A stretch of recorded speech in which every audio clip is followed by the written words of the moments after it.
Hello and welcome to this video tutorial. Let's start off by importing our logo file. So to do this, you can go inside this project window area over here and you can double click and then you can navigate to your logo destination and double click to import your logo file.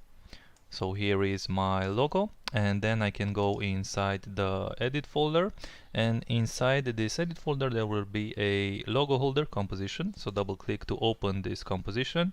Here in this composition I will grab this previous logo layer that was here and I'll just press delete and I'll just drop my new logo inside the composition like so. Now we can go back inside the render composition, so go inside the render folder and double click render. So this is our final render and this is how our logo will look. And if I go back inside this logo holder composition, I can make any adjustments to the logo here. So if I select this layer and press S, I can rescale this. And whatever changes you make here will reflect inside the final render. So now you can see that the logo is bigger.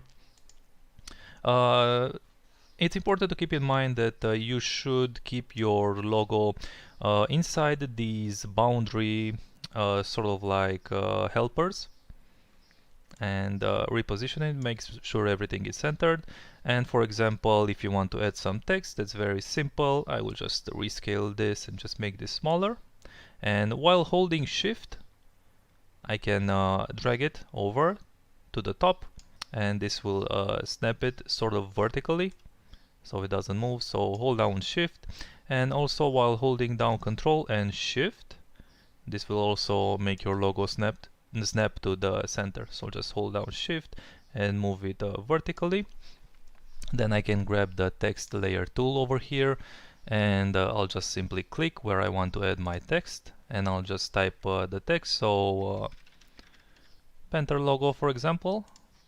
Alright, and with this layer selected, I will grab my normal selection tool and just make sure that this is centered as well. So I will hold down Control and Shift, and now it's snapped to the center, and hold down Shift again to move it down vertically. And with this text layer selected, I can go to our text formatting properties over here and I can make this smaller or bigger, and I can also change the font. In the preview you will see the font Good Times, which is available on thefont.com, and also we can make this italic, and we can go back inside the render. Alright, so hopefully this makes sense as far as the logo adjustments go inside this logo holder composition. You can of course just remove the layer, the logo layer, if you only have text, and you can format this text however you want, and this will reflect in the final render. So let's just undo that, go back to the render, and here inside this render composition there will be a few settings that you can adjust. So grab this settings layer, just click it to be selected, and up top where it says effect controls, we can switch the tab over and press F3 on your keyboard if you don't have this tab opened. And let's start with some of the adjustments that you can make to the logo here. So let's go to the first frame, or rather in the beginning of the timeline. So let's say, for example, let's say maybe frame 17. This should be fine. Let's start with logo brightness, and we can adjust the brightness. So start logo brightness is the brightness of the logo in the beginning of the intro. We can set this to 0. So now this will maintain our brightness that the logo innately has. I recommend going with a lower value here. So this goes up to 100, or rather negative 100. And you can see how these changes affect the final look. You can also make it brighter if you want, but usually I would recommend going with a lower value here, just so it has a nice contrast with the background.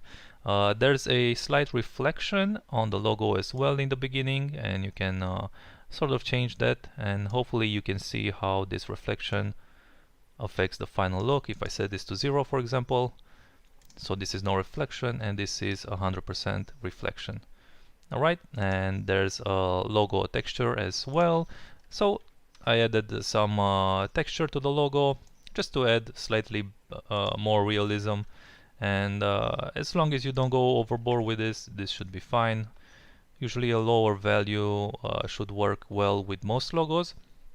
Edge color is this subtle color here around the edge, and we can change this. We can change this to match our logo. So now you can see if I undo, this is the previous color, and now this is the new color. Let's see lightning color. Let's skip over some frames and choose the right frame here. Right, maybe let's choose a better frame. A frame with a lot of lightning.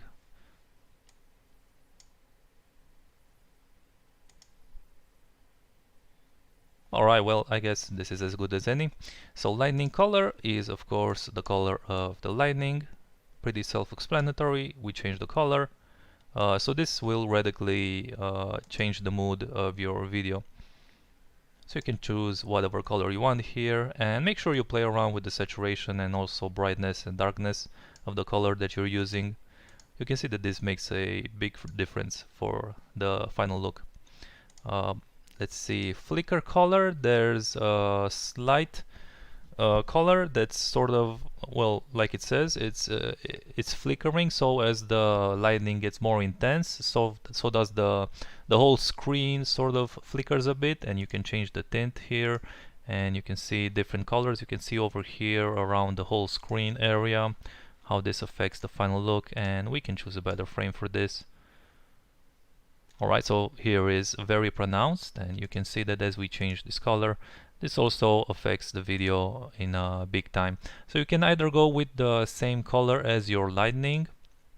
So for example, now it's sort of the same color, and it's a little bit more consistent, but I would recommend you go with a slightly different color or a slightly different tone than your lightning, just to create some nice variation and add a little bit more color, but this is entirely up to you, of course. So hit OK here, and the logo brightness, let's go to our end here. Alright, so this is sort of the same as the one earlier. We can set this to 0, so now there's no light changes. -50. So usually with most logos I would go with the lower value, just so the highlights, the edges are more pronounced. And let's go to logo desaturation. We can also increase or decrease the desaturation. So 0 will mean our original color is left intact, and -50, let's see, now it's 50% desaturated, and 100 will just make it sort of black and white. Logo end. Alright, this is the main color, adjusting the neon color. So let's choose a different color here. Let's go with the same sort of orange as our lightning. Alright, so just choose the color, and then we have ray position. You can check it over here, so how the rays are aligned, and we can either, we can move them more upwards or downwards by changing this slider. So hopefully that makes sense. Color influence, we can add some brightness if we increase this value. So you can see that as I increase this color influence value, we get more white in our edges. And usually I would go with -50 on this, but you can add more white if needed. Also, something to note that's very important is if I go back in my logo holder, the colors, or rather the brightness of the colors that you choose here, will impact the final look. So for example, if I grab this Panther logo text layer and I go to my color correction, or rather the text color editor, and I set this to a less bright value, so more gray, or rather a darker value, and I go back, you can see sort of like alright, so since the underlying text is darker, now our edges are more pronounced, so that's just something to keep in mind. So now we have our width.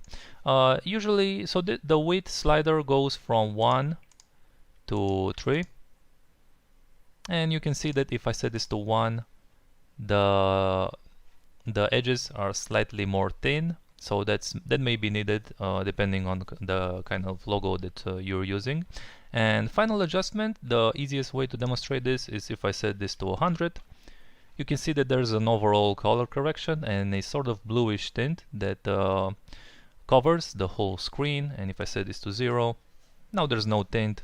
And yeah, so I recommend going with maybe somewhere in between 100 and 0, so maybe 50 or 35. This of course depends on what kind of logo you're using and your own personal taste. So these are all of the settings, and after you've made all of your changes, you can go to composition, you can go to pre-render, and inside custom AV you can select the format. I recommend going with H.264, and inside format options you can increase the bitrate to increase the quality. Hit OK, and then select audio output if you want to export it with the sound effects that comes with the template. Hit OK, and then hit render, and you're done. So that's pretty much it. So if you have any questions, feel free to contact me using the contact form on my profile on VideoHive, and I'll get back to you as soon as possible. Thanks for watching.